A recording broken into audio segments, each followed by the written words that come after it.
If you're into real crime stories that go way darker than the movies, hit that subscribe button now, because what you're about to hear is a descent into a place so violent, so uncontrollable, that the US government had to invent a new kind of punishment just to contain it. They called it Marion. But the inmates called it something else. The end of the line. Because once you entered those gates, you didn't come back the same. It began on a cold October morning in 1983. The sky over southern Illinois was still black when Correctional Officer Merle Klutz stepped into the narrow, echoing corridor of Cell Block B. He'd walked this route hundreds of times. Same keys. Same faces. Same death stares from lifers with nothing left to lose. But that morning, something felt wrong. He noticed it first in the silence. Marion was never quiet, not truly. There was always a voice echoing, a threat whispered, metal clanging against metal. But today, every sound felt muffled, like the air itself was holding its breath. Klutz kept walking. He didn't know that 2 inmates had been awake all night, communicating through coded taps in the plumbing system. He didn't know they'd managed to file down a metal bar from the exercise cage into a weapon sharp enough to cut through bone. And he didn't know that they'd chosen him. At 7:12 a.m., the first emergency call blasted through the radios. Officer down in B4. By the time backup got there, it was already too late. The attack was brutal, deliberate, and faster than any officer could react. Officers described the scene as rage unleashed. Klutz never stood a chance. And the worst part? The killers didn't even try to escape. They stood there waiting, breathing hard, hands sweaty, weapon tossed to the floor like the job was done. But what nobody realized, not yet, was that the attack wasn't random. It wasn't even about Klutz. It was a message. A declaration. And a warning. Less than 10 hours later, before the prison could regroup, before the warden could even finish briefing staff, another radio call shook Marion to its core. We've got a second officer down. This time it was Officer Robert Hoffman. 2 murders. Same day. Same cell block.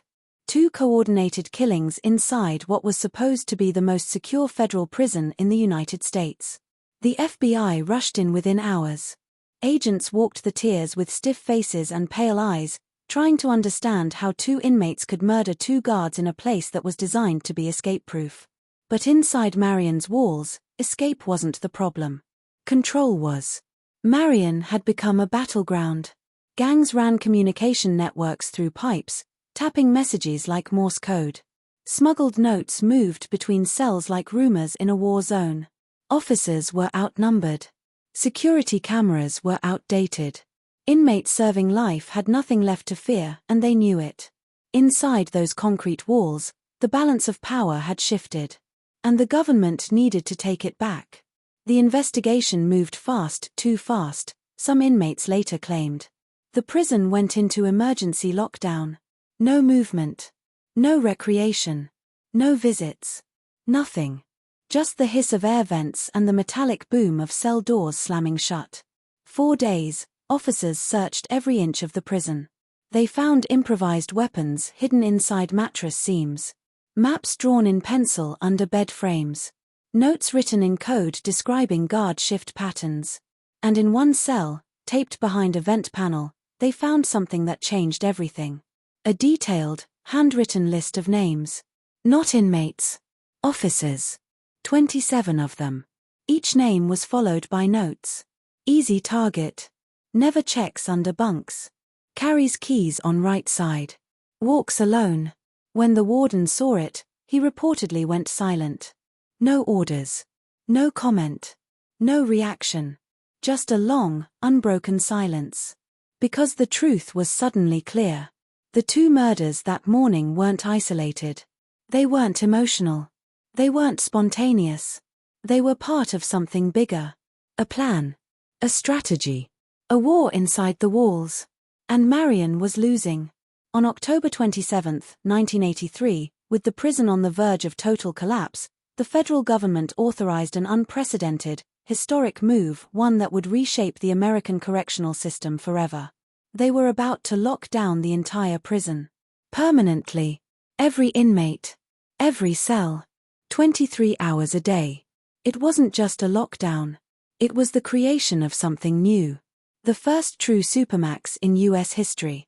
But just when investigators thought they had regained control, an officer found a hidden envelope taped behind a light fixture. Inside were 3 words written in jagged pencil. "This isn't over." And it wasn't. Because what they discovered next would reveal the real motive behind the murders and the mastermind no one suspected. The envelope with those 3 chilling words, "This isn't over," was passed directly to the FBI command post inside the prison chapel. They laid it on the wooden altar, harsh fluorescent lights buzzing overhead, as agents circled around like surgeons preparing for an autopsy. The handwriting was shaky, deliberate, like someone trying to disguise their natural style. No fingerprints. No smudges. Clean. Too clean. Someone inside Marion knew exactly what they were doing. And they weren't finished. The lockdown hit the inmates like a hammer. Doors slammed shut. Lights stayed on 24 hours a day. Showers were allowed twice a week at most. Food was delivered through slots. Conversations between cells were met with immediate punishment. The message from the government was clear. Control is no longer shared. It belongs to us. But deep inside cell block B, in a corner cell near the ventilation shaft, an inmate named Marcus Lockjaw Verone smiled to himself as the alarms echoed. He was doing time for orchestrating one of the largest armored truck robberies in the Midwest, a job that went wrong only because one of his own men had turned on him. Verone was quiet. Calculated. The kind of inmate who never made threats, because he never needed to. He had something far more powerful than brute force. Information. And the FBI quickly realized that everything happening inside Marion, every weapon, every message, every killing, led back to him. But there was a problem. Nobody could prove it. Verone had no disciplinary write-ups. No contraband found in his cell. No informants willing to speak his name. His hands were clean. Too clean. And that made him dangerous. As the prison adjusted to its new lockdown reality, investigators began mapping out the spikes in inmate communication from the weeks leading up to the murders. Something jumped out immediately, a cluster of irregular tapping patterns recorded by guards on night duty. The taps came from different cells, but they always responded to one central point on the tier, Verone's cell. A network. But a network with purpose. When agents traced the timing of the taps, they discovered something sickening. The communication intensified exactly 48 hours before each officer murder. And the pattern continued even after the killings. Who were they signaling? What were they planning now? And how did Verone stay 10 steps ahead of the investigation? Agents brought him into an interrogation room, a small concrete box with a metal table bolted to the floor. He walked in calmly, hands cuffed, orange jumpsuit crisp and spotless. Agent Sinclair slid the envelope across the table. "We found this behind a light fixture," he said. "You want to explain it?" Verone didn't touch it. Didn't even glance down. Instead, he leaned back in his chair and gave a smile that didn't reach his eyes. "If I wanted someone dead," he said quietly, "you wouldn't be sitting there asking me questions. You'd be zipped up and rolling to the morgue." Sinclair felt a chill run down his spine. It wasn't a threat. It was a fact. The investigation continued to stall until the night a rookie officer named Daniel Price heard something unusual while doing rounds near the old utility corridor. A scrape. Then another. Metal on concrete. He leaned closer to the vent panel where the sound was coming from. "Hello," he whispered. Silence. Then a tap. Another tap. Then 2 more. It wasn't random. It was communication. He recognized the cadence instantly. These weren't inmates talking to each other. They were signaling something outside the prison. When Price reported it to his supervisor, he was told to ignore the paranoia, that the pipes carried echoes and he was imagining patterns. But he wasn't imagining it. Because 2 nights later, at 3:18 a.m., the power grid on the east side of Marion flickered and went dark for 7 full minutes. 7 minutes that shouldn't have been possible. 7 minutes that no system explanation could justify. 7 minutes when every camera in cell block B stopped recording. When the lights came back on, Officer Price was missing. His radio was found on the floor near the utility corridor. And scratched into the concrete wall beside it, carved so deep the letters looked like wounds, were the same 3 words from the envelope. This isn't over. But what investigators found in Price's abandoned logbook, scribbled in hurried handwriting, was worse. They're not just communicating. They're waiting for a signal. The question was, a signal for what? The disappearance of Officer Daniel Price detonated through Marion like a bomb. Lockdowns became even tighter. Every corridor was searched. Every cell was stripped. Every inmate was interrogated until their voices cracked. But still no sign of Price. No body. No struggle. No trace. Just those 3 carved words. This isn't over.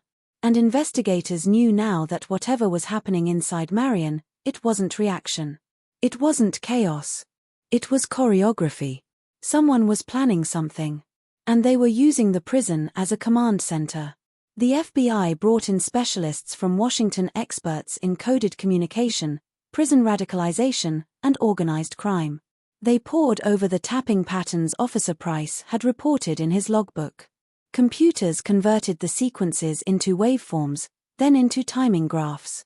A clear pattern emerged. Not random. Not improvised. Structured. A repeating sequence of 5 clusters. One of the analysts looked up slowly. "This isn't a message," she whispered. "It's a countdown." A countdown to what? No one knew. But there were only 3 clusters left. Agents returned to Verone's cell, this time without the calm interrogation tone. They stormed in with tactical vests, shouting orders, tearing the place apart. They removed the mattress, dumped out the sink, searched the vents, even ripped out the toilet. Nothing. Not a scrap of paper. Not a nail. Not a weapon. Not a clue. Verone watched silently from the corner, hands cuffed behind him, the same eerie calm spread across his face. When Sinclair leaned in and snarled, "Where is Price?" Verone didn't blink. "You think you're in control," he said. "You think these walls listen to you. But you're wrong. Marion was built to contain monsters. Nobody asked what happens when the monsters decide to take the place for themselves." "Where is he?" Sinclair repeated. Verone smiled, a thin, serpentine smile. "Right where he needs to be." Hours later, just after midnight, the second-to-last cluster of taps echoed through the pipe system. Guards heard it. Logged it. Analysts confirmed it. 2 clusters left. The race to find Officer Price turned desperate. Investigators searched the old storage basements, the abandoned workshops, the outdoor maintenance tunnels. They checked the storm drains and even the old execution chamber sealed off since the 60s. Still nothing. But at 4:36 a.m., a guard noticed something unusual on the surveillance monitors. A faint, flickering light coming from the ventilation maintenance shaft behind cell block D, a place nobody had entered in years. Agents rushed there. The shaft was narrow, rusted, damp, barely wide enough for a grown man to crawl through. Flashlights illuminated decades of dust and graffiti carved by inmates who had once worked maintenance duty. Then someone shouted, "Here!" Far down the shaft, wedged behind an old access panel, was a boot. Officer Price's boot. His body was pulled out 30 minutes later. He had been strangled. No signs of a struggle. No bruising on his wrists. No defensive wounds. Just a rope mark. A precise, practiced knot. Someone killed him quickly, cleanly, and hid him where no camera could see. But what stunned investigators wasn't the murder. It was what Price had in his hand. A note. Crumpled. Damp. Hard to read. But the message was unmistakable. Don't stop the countdown. The prison erupted. This was no longer an internal conflict. This was a coordinated, ongoing operation, and they were running out of time. Analysts estimated the final cluster would strike within 24 hours. Security teams combed through every possible target the inmates might be planning: guard towers, the control center, the armory, the main gate, the fuel depot. But every measure they took felt like guessing in the dark. Until a young analyst noticed something chilling. The tapping clusters were not coming from cell block B. They were echoing through it. meaning someone had installed a tapping device, a metal relay, deeper in the system where no inmate had access. Someone on the outside must have installed it long before the murders. But who? And why? At 11:57 a.m., the final cluster began. 5 taps. Pause. 5 more. Then 8. Then 2. Sinclair froze. "It's coordinates," he whispered. Not for inside Marion, but outside. The sequence pointed to a location less than a mile from the prison, a utility station that controlled the entire electrical grid for the region. The same station that had mysteriously gone dark the night Officer Price disappeared. Teams raced there. When they arrived, the lock on the gate was snapped open. The back door was broken. Inside the control room, the operators were zip-tied, unharmed, confused but alive. And on the main console, taped with black electrical tape, was a simple plastic kitchen timer. Set to 0. Already finished. A message was written above it in thick marker. Marion was the test. You never asked what comes next.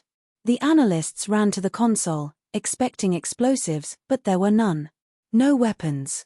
No sabotage. Just a timer. A signal. A taunt. A psychological attack, designed to show the FBI exactly how outmatched they were.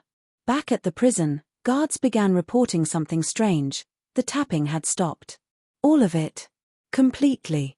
And in his cell, Marcus Verone was sitting cross-legged on his bunk, eyes closed, breathing slow and steady. As if the entire operation was over.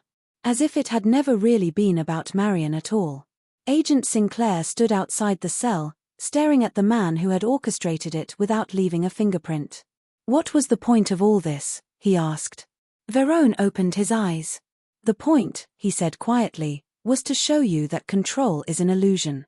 Sinclair clenched his fists. "You're staying in solitary for the rest of your life." Verone smiled. "I already was." He turned his head toward the wall, and tapped once with his knuckle. A single, solitary tap. The system recorded it. No pattern. No message. Just a reminder. A reminder that even in total isolation, even in America's first supermax, even in the prison designed to crush communication, someone always finds a way. Marion remained on permanent lockdown. Verone was transferred years later to Florence ADX, the new end of the line.